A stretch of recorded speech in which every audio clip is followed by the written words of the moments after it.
Hello বন্ধুরা, আশা করি আপনারা সকলে ভালোই আছেন। আমি সন্দীপ, সিভিল ইনফরমেশন বাংলার পক্ষ থেকে আপনাদের সকলকে স্বাগত জানাই।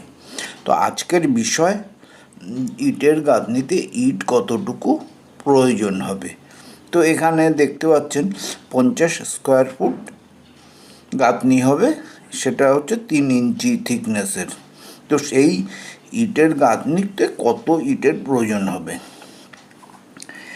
তো এই ইটের বের করার আগে আমার ইটের সাইজ সম্পর্কে জানতে হবে, যে আমার ইটের সাইজ কী।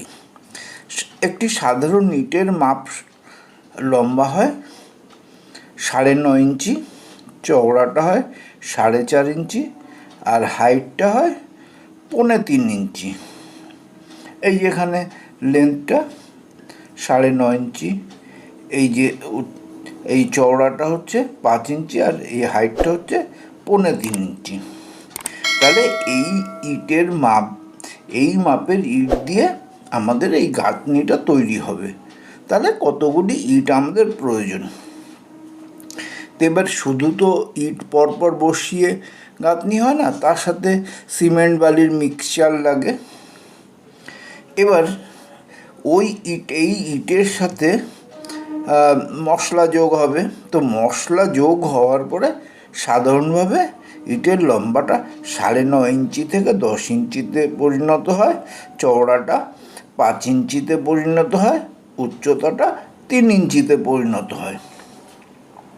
তাহলে আমাদের ইটের মশলা সহ মাপটা আমরা এখানে পেয়ে গেলাম।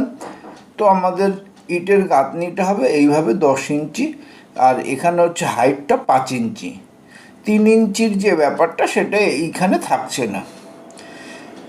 তো এবার আমাদের এখানে 50 স্কোয়ার ফুট, তার মানে হচ্ছে এই লেন্থটা হচ্ছে 10 ফুট, আর হাইটটা হচ্ছে 5 ফুট 0 ইঞ্চি। তার মানে হচ্ছে 10 গুণ 5 = 50 স্কোয়ার ফুট, যেটা এখানে বলা আছে। তো এবার এই 50 স্কোয়ার ফিটে আমাদের কটা ইট লাগবে। এখানে ইটের দেয়ালের একক আছে হচ্ছে ফুট, মানে এই যে 50 স্কোয়ার ফুট। আবার ইটের ক্ষেত্রে আমরা লিখছি ইঞ্চি বা বলছি ইঞ্চি। তো এবার ইঞ্চি আর ফুট তো ওইভাবে হিসাব করা যাবে না, যে কোনো একটা দিকে কনভার্ট করতে হবে, হয় ফুটে কনভার্ট করতে হবে, নয় ইঞ্চিতে কনভার্ট করতে হবে। তো তাহলে কিভাবে কনভার্টটা হবে সেটা দেখা যাক।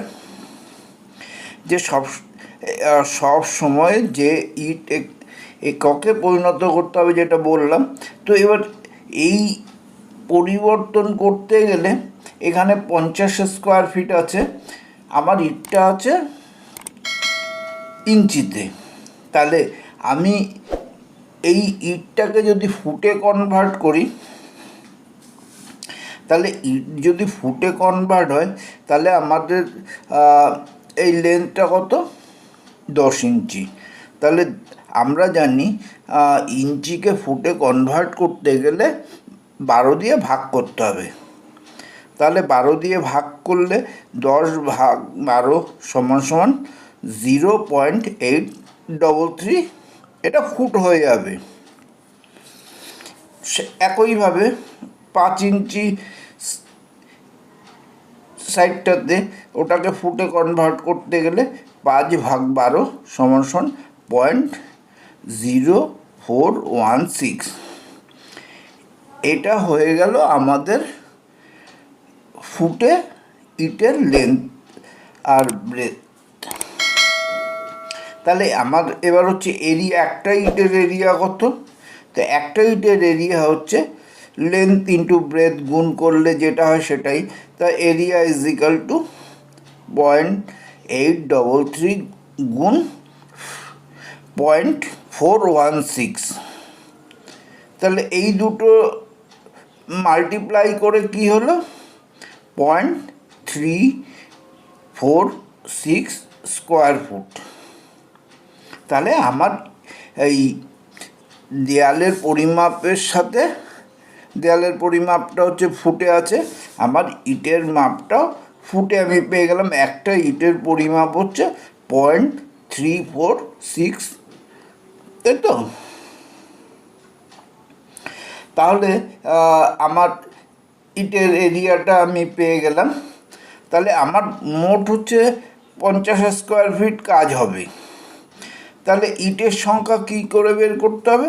তাহলে 50 স্কোয়ার ফিটের 50 ভাগ একটা ইটের এরিয়া সমান সমান 114.5। তো এবার ইট তো আর ওইভাবে হয় না, তাই রাউন্ড হিসাবে 115টা ইট লাগবে। যদি আমার এই ভিডিওটি আপনার ভালো লাগে অবশ্যই লাইক করবেন, শেয়ার করবেন। ধন্যবাদ ভিডিওটি দেখার জন্য।